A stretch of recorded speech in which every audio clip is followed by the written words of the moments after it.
the Vice President of the United States, J.D. Vance.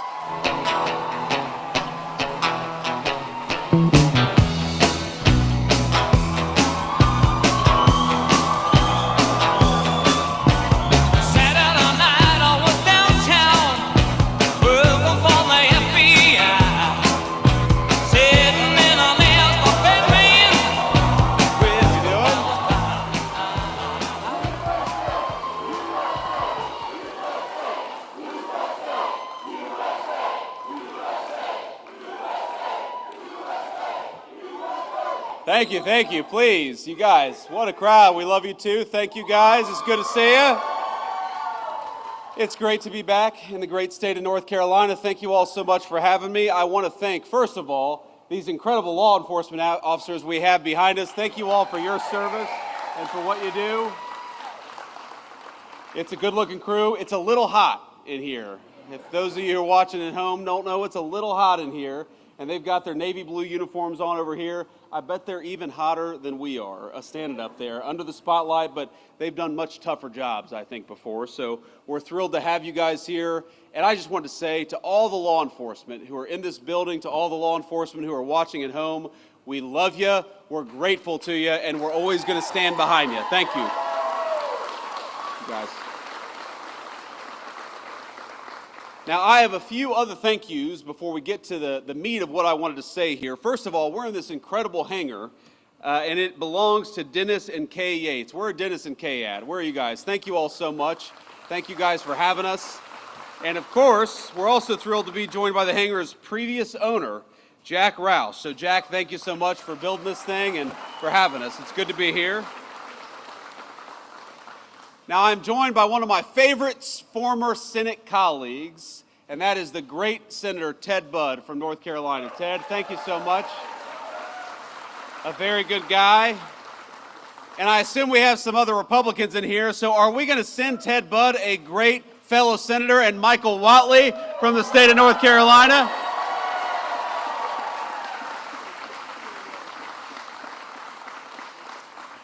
Now, Michael Whatley, I got to know. He was the RNC chair. He was a great friend of me and of the whole administration during the race. But Michael loves the state of North Carolina. He's going to fight for law enforcement. He's going to fight for law and order. He's going to fight for good jobs. He's going to fight for North Carolinians and nobody else. Michael Whatley, God bless you, man. Thank you so much for being here. We've got Congressman Addison McDowell. Addison, where are you? Stand up and be recognized. Thank you, Addison.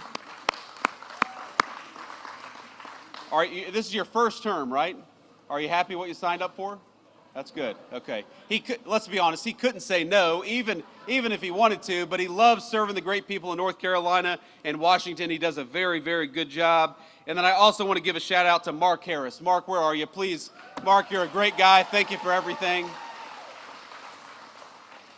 But I want to just say that being here in North Carolina, we're here to talk about law and order. We're here to talk about law enforcement, and we're here to talk about the basic fact that you all pay your taxes. They go to safe streets and safe cities. You ought to be able to enjoy the places that were built by your tax dollars. You ought to be afraid, the criminals ought to be afraid of you. You ought not be afraid of the criminals. It's very simple. And I think for too long in this country, we actually took the exact wrong approach. We told people that if you were walking down a city street and there was a crazy person over there yelling and screaming at your kids, you ought to walk to the other side of the street rather than possibly be accosted by a violent person. Well, you know what I think? I think that if a person is being violent and threatening to young children and young families, they ought to send their asses to prison instead of telling people that they got to cross the other side of the street. Now, and Ted is going to be mad at me. Ted is a good Christian man. He does not cuss. So, Ted, forgive me if I get a little fired up sometimes when I'm talking about this. Look, I've gotten in arguments with people before. You know, a couple years ago, I took my family to New York City. This was when I was in the United States Senate. We spent a few days there. It was a wonderful trip in a lot of ways.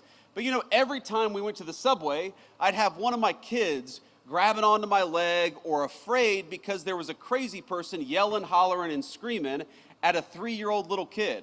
Why do we live like this? Why do we accept this in our communities? And the answer is because of bad political leadership. We have accepted for too long this idea that we ought to give over our streets to criminals and to vagrants and to people who are screaming at us instead of taking back our streets with our incredible law enforcement.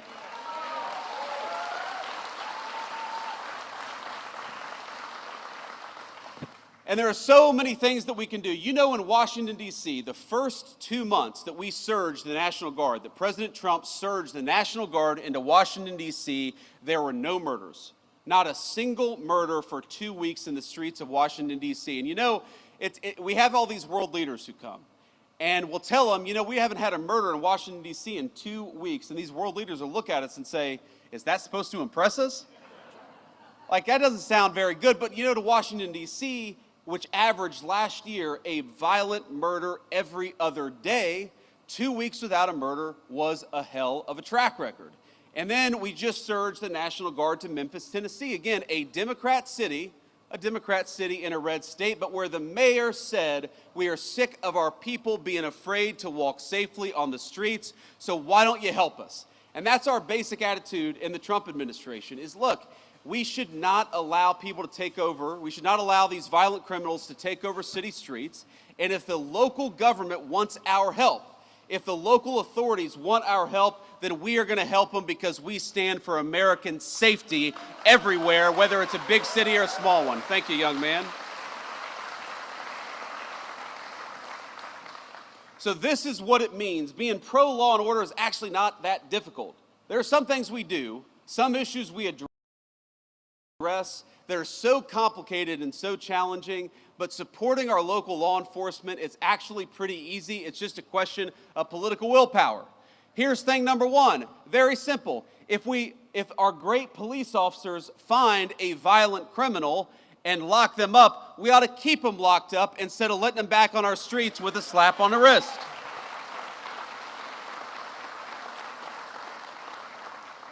That means we want to give our police officers the very best equipment and the very best protection anywhere in the world. We want you guys to have the very best, and we're going to fight every single day to make sure that they have it. It means punishing state and local jurisdictions that restrict your ability to do police work. They just want to do their jobs. They ought to be allowed to do it. And it means pursuing enhanced sentences for violent criminals, like the violent criminal who murdered that poor innocent girl in Charlotte, North Carolina just a couple of months ago. And I want to talk about her for a second because I think, we got a beautiful baby over there. How you doing, ma'am? Yeah, I would like to. How old is she? 6 months old. Beautiful. Thank you. Thank you for bringing her. We want law and order for her above all else, right? That's why we're doing what we do.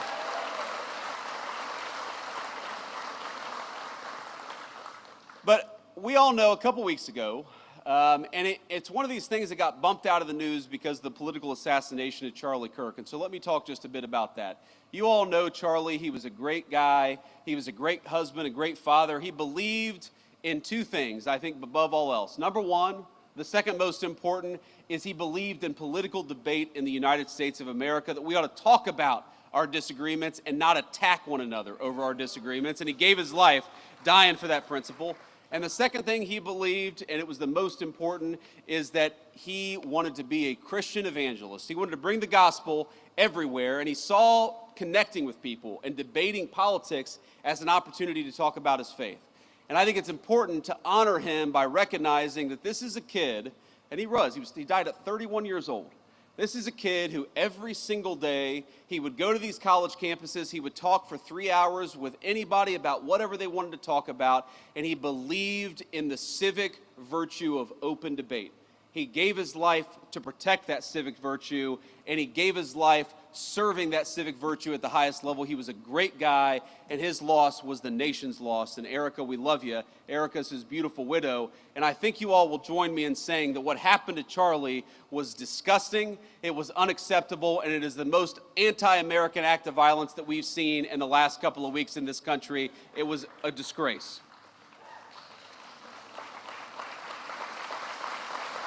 But thank you all.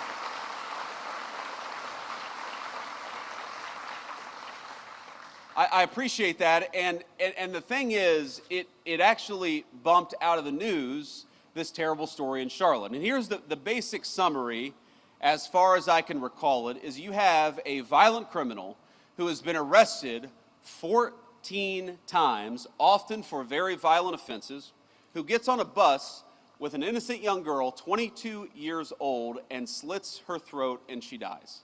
She died because she was coming home from work. She worked at a pizzeria. She came from a beautiful family. She had a young boyfriend. She had her entire life ahead of her. And she was actually a refugee from Ukraine. So she came from a war-torn country.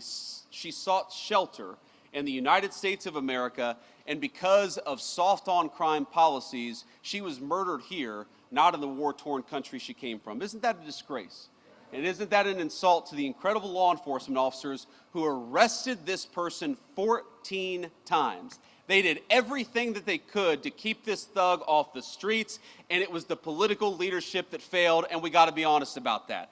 I saw former Governor Cooper say, and this is Michael Whatley's opponent, former Governor Cooper said just a couple of days after the attack that we have got to do more when it comes to law enforcement to keep people like this off the streets. And my response was, Governor, he was arrested 14 times. Law enforcement did their job. It's time for you to do your job.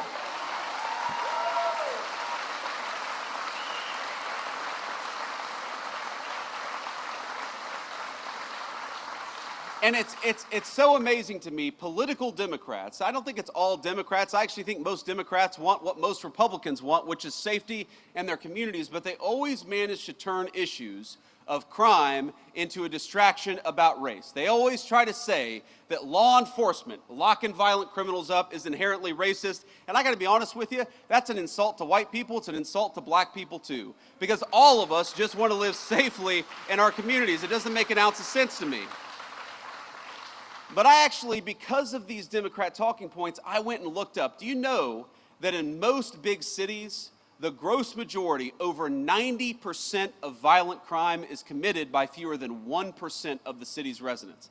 This is not a black-white issue. This is, we've got a small percentage of violent criminals in our communities. Democrats want to let them out of prison, and Republicans want to put them in prison and keep them there so that all of us are safe in the process. I think that's common sense, don't you?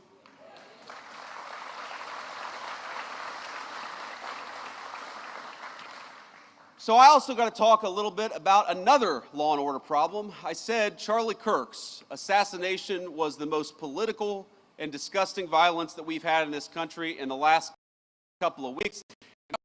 Until this morning, because I don't know if you all have followed a bit about it, but what we know is that in Dallas, Texas, an ICE facility, an Immigrations and Customs Enforcement facility, was opened fire upon by a violent left-wing extremist, a person who messaging on their bullets, and there's some evidence that we have that's not yet public, but we know this person was politically motivated. They were politically motivated to go after law enforcement. They were politically motivated to go after people who are enforcing our border. I think that is the most disgusting thing. The very people who keep us safe, honored, and protected, and praised by Democrats and alike. It is time to stop the rhetorical assault on law enforcement. Because here's what happens. Because here's what happens when Democrats like Gavin Newsom did say that these people are part of an authoritarian government. When the left-wing media lies about what they're doing, when they lie about who they're arresting, when they lie about the actual job of law enforcement, what they're doing is encouraging crazy people to go and commit violence. You don't have to agree with my immigration policies. You don't have to agree with Donald Trump's immigration policies. But if your political rhetoric encourages violence against our law enforcement, you can go straight to hell and you have no place in the conversation of the United States of America.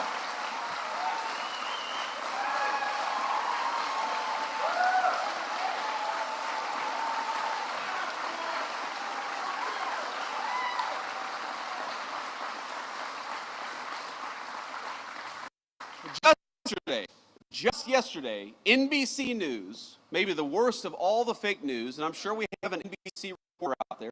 It's a tough competition, for but maybe the worst, I said maybe the worst, is NBC News.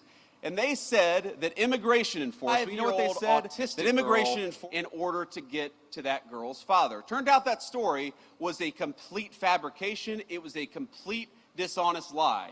But when you go around and you tell them that they're mistreating 5-year-old girls, what do you think is going to happen? Doxing, when they encourage us to unmask ICE enforcement officers, when they encourage us to unmask ICE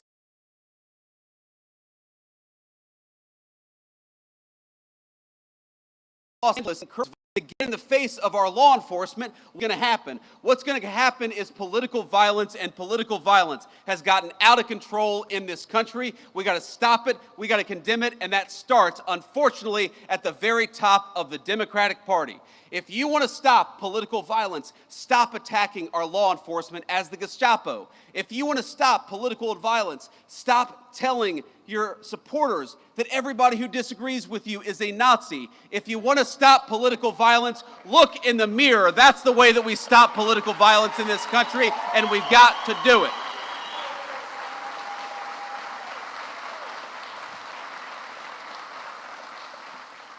And while we're all mourning and rooting for and praying for everybody who was injured at that ICE facility, and as far as we know, it looks like some of the detainees, in other words, some of the potential illegal aliens, were some of those who were affected. Look, just because we don't support illegal aliens, we don't want them to be executed by violent assassins engaged in political violence either. So we're praying both for our ICE agents, but also for everybody who's affected by this terrible attack. But that was an ICE facility. And as these guys behind me know, and a few of our police officers know, police officers writ large face too many threats of violence all across the United States of America. And we know where it started.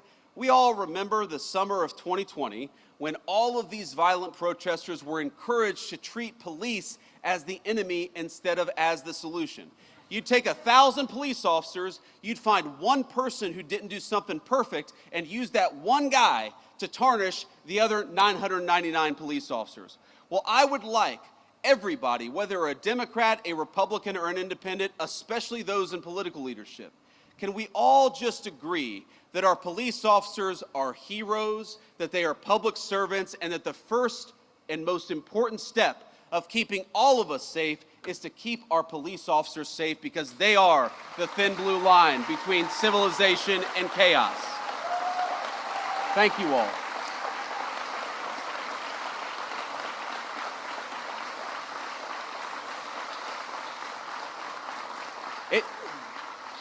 It just happens too much. Our police officers being assaulted, our police officers being attacked. You have these crazy attacks where you have a cop in a squad car who's enjoying their lunch break, and somebody comes up and summarily executes them before the cop even had a chance. It happens way too much, and it happens because too many of our political leaders have encouraged it. Now, it's not just that. It's not just the rhetoric that encourages violence against our law enforcement. You know, when I was in the Senate, there was a big bill that was going around, and it was basically that we were going to try to eliminate qualified immunity from police officers, one of the most disgraceful and worst ideas that I've ever seen. In other words, that we were going to make it easy for criminals to sue police officers for doing their job. Now, does anybody think, when you see the fake news media and the way they attack our police officers, does anybody think that we need to make it harder for our police to do their job? Some of America's cities today have worse murder rates than the very worst third world cities all over the world. That's not a joke. You go to Port-au-Prince, Haiti, or you go to some of the poorest countries all over the world, even those countries have a better murder rate than Washington, D.C. or some of the major American cities. Some of them have better murder rates than Charlotte, North Carolina. That's a disgrace. All of us should be asking, how do we make that better? How do we make people safer in their communities? How do we make it easier for a young family to walk down the street in security and comfort? But unfortunately, we've got a crew of violent radicals in the United States of America who think we ought to make it harder for police to keep us safe than easier for police to keep us safe. So here's one thing I'd like to do. I'd like every single Democrat starting today, and every Republican too, while we're at it, to say that we are going to defeat these efforts to strip immunity from our police officers. We're going to make it easier for them to do their job, not harder for them to do their job. Let's fight for it every single day.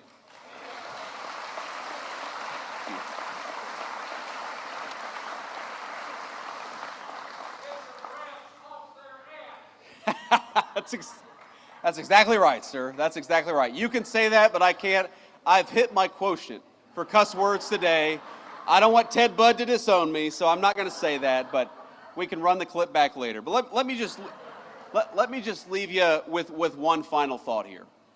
Look, I was asked earlier today by a reporter I actually like, but a reporter who said, well, don't both sides have crazy people? And of course, obviously, country of 330 million people, of course, both sides have crazy people. But if you look at the political violence in our country over the last couple of months, the last couple of years, it is not a both sides problem. It is primarily on one side of the political aisle. So if we are going to truly go after the political violence in this country, we need the Democratic leadership of Washington, D.C. to look in the mirror. We need them to renounce all political violence. When a poor kid like Charlie Kirk is gunned down in cold blood, we need them to start with condemning the violence instead of condemning something that Charlie Kirk said that they disagreed with. When you have an entire network of left-wing organizations that encourage, that promote, and that apologize for violence, you know what you're going to get out of it? You're going to get political violence. So here's my sacred obligation to you, to all the law enforcement, but every person, whether they wear a uniform or not. Over the next couple of years, the Trump administration is going to do everything that we can to dismantle the networks, to destroy the funding, and to make it harder for people to kill one another just because they disagree with what somebody says. That is what we're going to do. We're going to fight for it.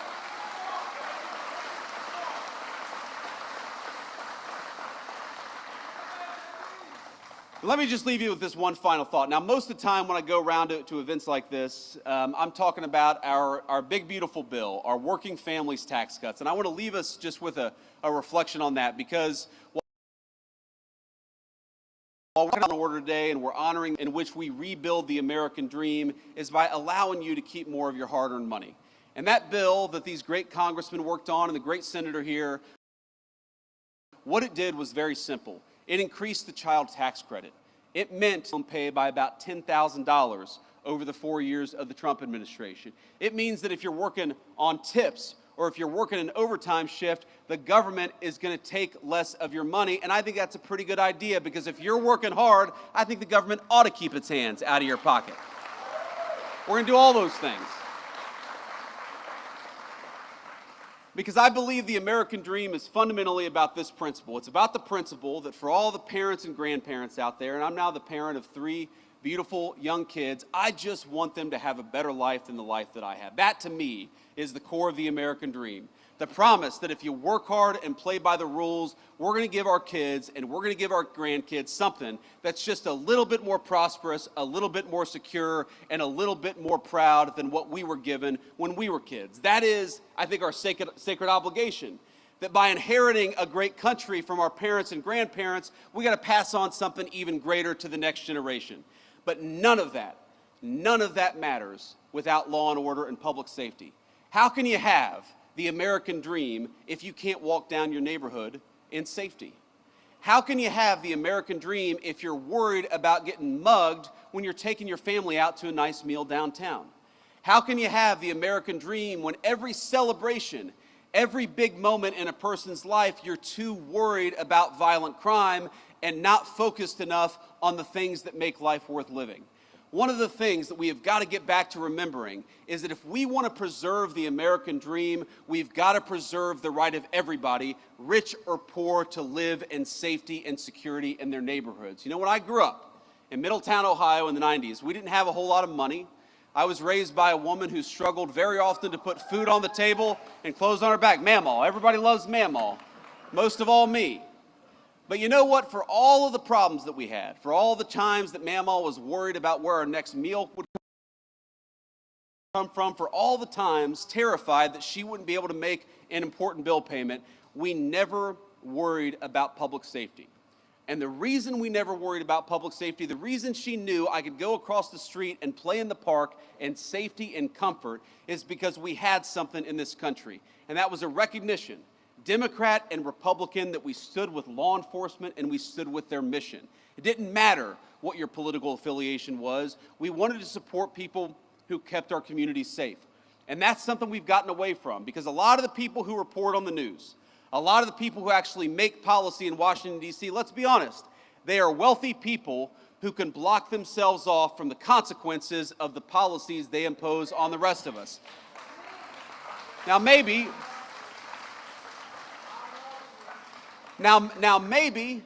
they've never had to call a police officer because they can call a private security guard.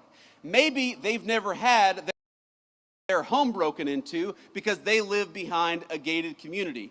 Maybe they don't have to worry about walking down the streets of a city safely because they've got a driver in a big fancy car who can take them from point A to point B, but that is not true of the gross majority of our citizens. So I want to tell you, when I talk about protecting the American dream, when President Trump talks about fighting for the American dream, at the very top of that list is fighting for your ability, whether you're rich or poor, to be safe in the home that you love. It is our sacred obligation, it's their sacred obligation, and we're going to work for it every single day. God bless you. Thank you for having me.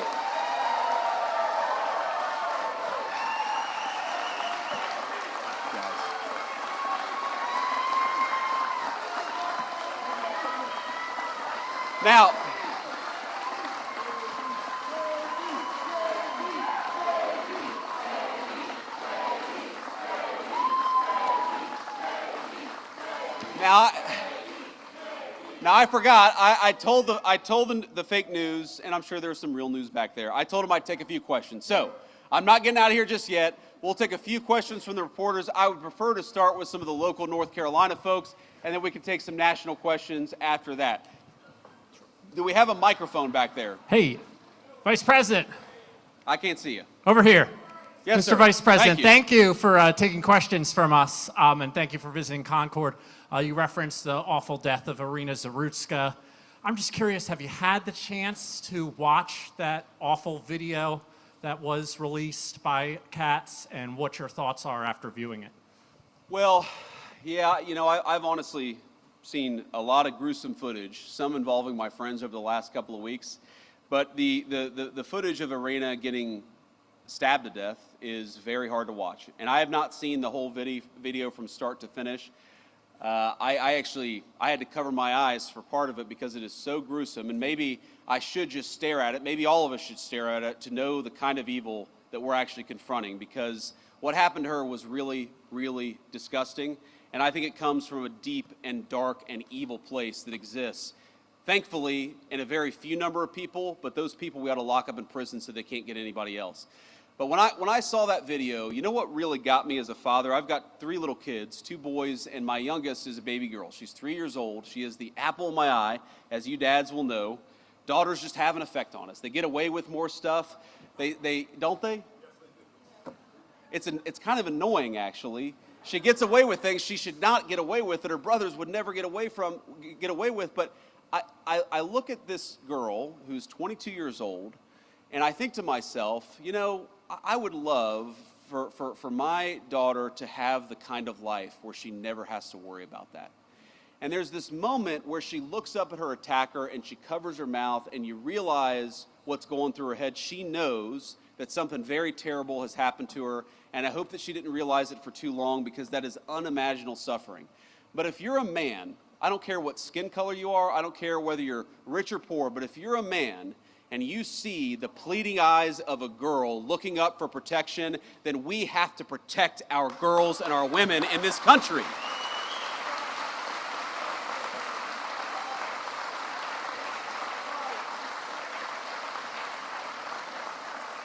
And that was my reaction to it. That was my thought when I watched it. Now, young man, this is a very earnest young man.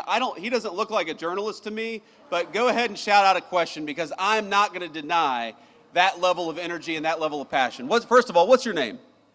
Henry. It's good to meet you, Henry. Ask your question, please.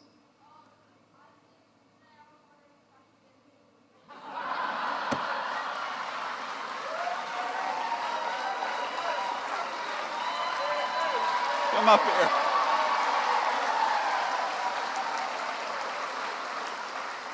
Henry said, I skipped school. Can I have a picture with you? Well, I guess you got to have some excuse to skip school, so I might as well get a photo with Henry.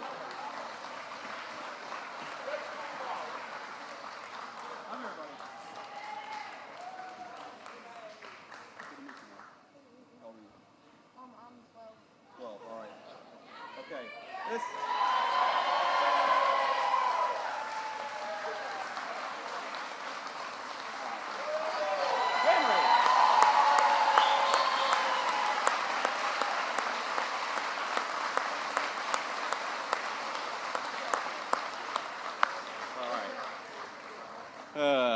Now the next reporter is going to be, hey, I'm from CNN. Can I get a photo with you too?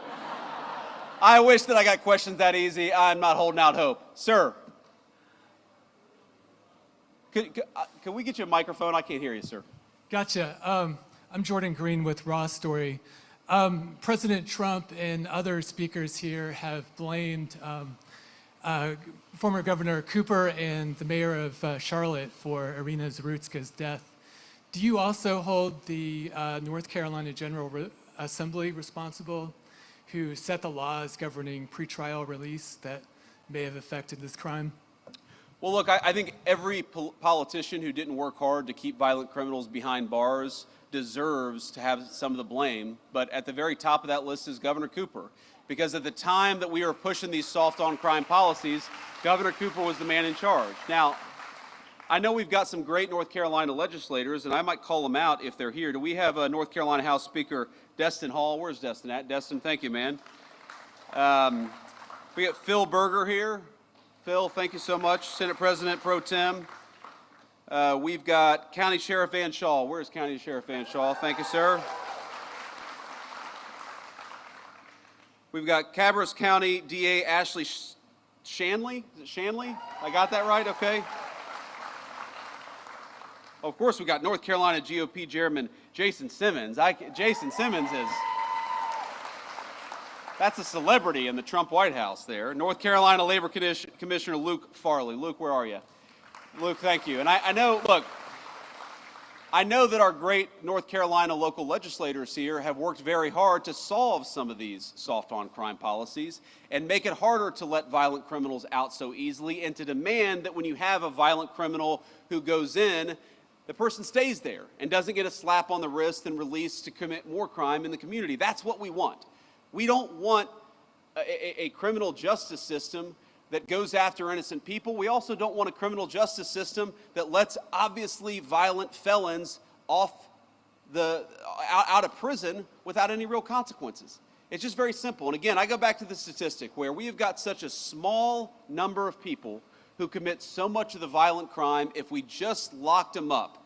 And I mean, look, I believe in repentance and I believe in forgiveness, but I believe that forgiveness often only comes on the other side of real punishment and real regret, which is why we got to lock some of these guys up in the first place.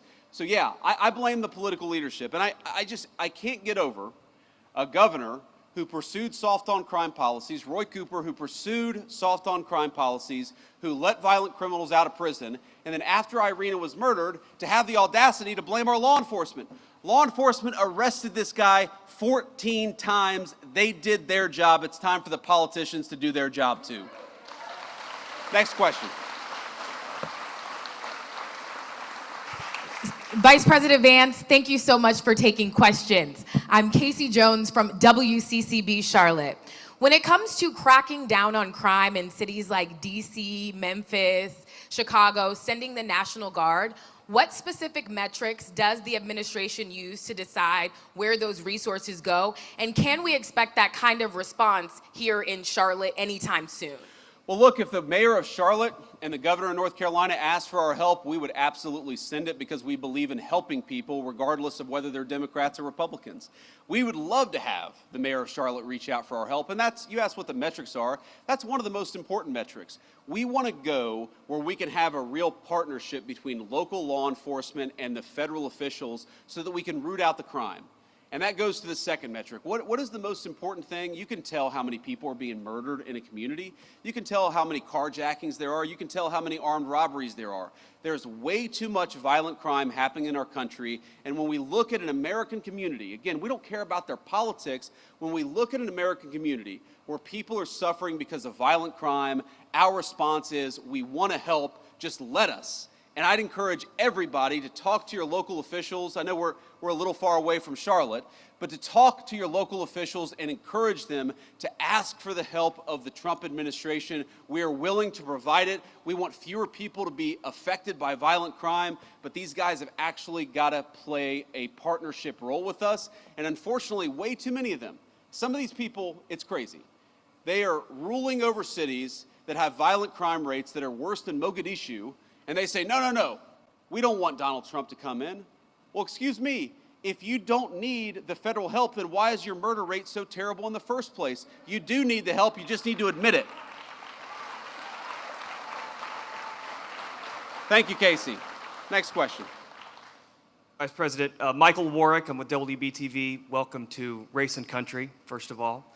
Irina's law was just passed by Republican lawmakers. It's now on Governor Stein's desk. It addresses cashless bail. It would allow magistrates to involuntarily commit people who they believe to be sick. However, opponents of that bill don't think it goes far enough for the mental health side of things. It also opens the door to the death penalty, which I know some opponents are against. Why would you encourage the governor, politics aside, to sign that bill? Well, because I want to keep violent criminals off the street, and I want Americans to be safer. And this bill does it. Irina's law does it. Congratulations to the Senate President and House Speaker for getting it over the finish line. The governor's got to sign it. I guarantee if this bill is signed into law, it will help our incredible law enforcement keep the streets safe. And that's ultimately all I really care about. Again, it breaks my heart to think that you have young kids, especially in poor communities, whether they're black or white, who don't feel like they can walk outside. You've got grandmothers who are taking care of grandkids who don't want to sit out on their front porch because they're worried about drive-by shootings. That should break everybody's heart, and the way to solve the problem is to empower these cops to go after the bad guys and to do it with their full skill and their full force. Now, I don't know, have I read every detail of the law? I know some of the things that it does. I know that it ends cashless bail, which would be huge for the people in North Carolina. I know it makes it harder for some of these local magistrates to let people out with a slap on the wrist. That would be huge for the people of North Carolina. But could there be more? There could always be more. But don't let the perfect be the enemy of the good. This bill is going to make North Carolinians safer. They ought to sign it.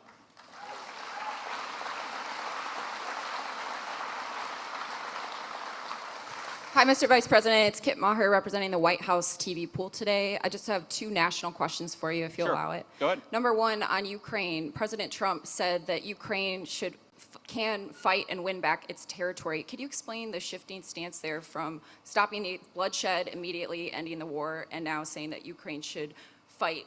Is that a tactic to pressure Putin back to the table?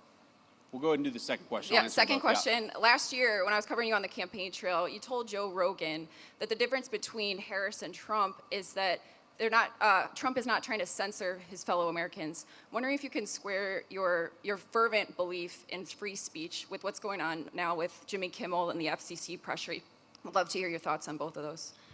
Well, look, on the free speech conversation, I'm pretty sure that Jimmy Kimmel was back on the air last night. And to the extent that he's not back on the air, it's because he's not funny and has terrible ratings. This is not a federal government problem. This is,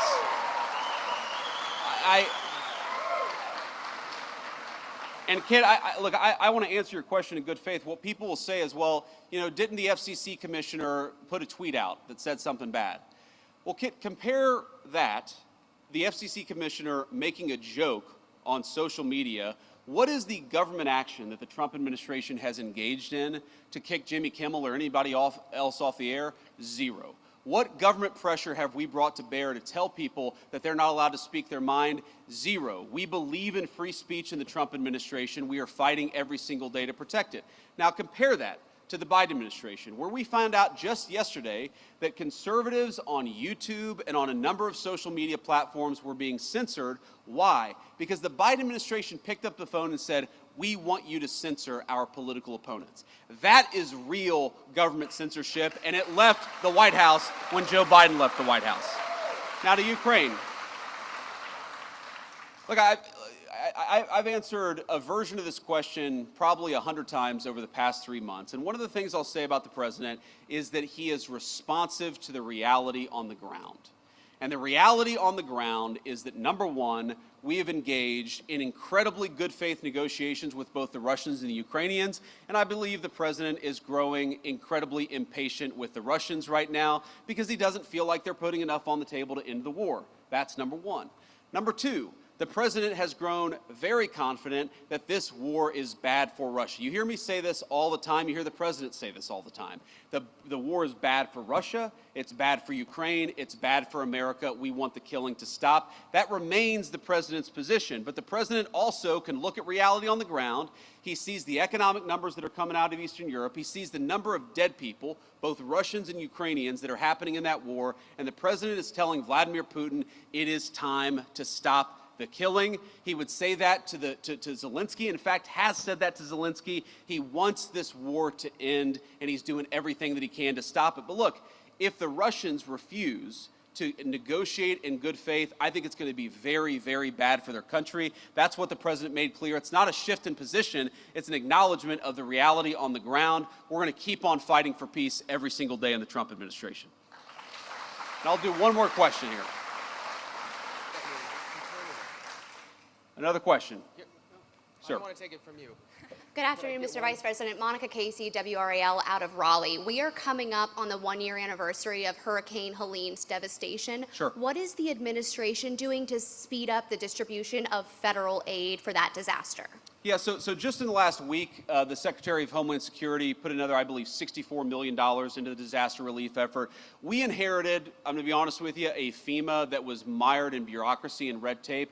The president has made very clear from day one, we want to get relief to the people of North Carolina as quickly and as rapidly as humanly possible, and that's what we're trying to do.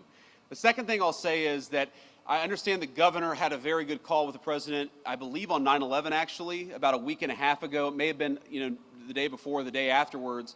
But he had a good conversation with the president about some of the disaster relief needs that are there. We're going to keep on working on this. We're going to keep on working with some of our colleagues and the federal congressional delegation from North Carolina. But let me just say, I visited the devastation myself.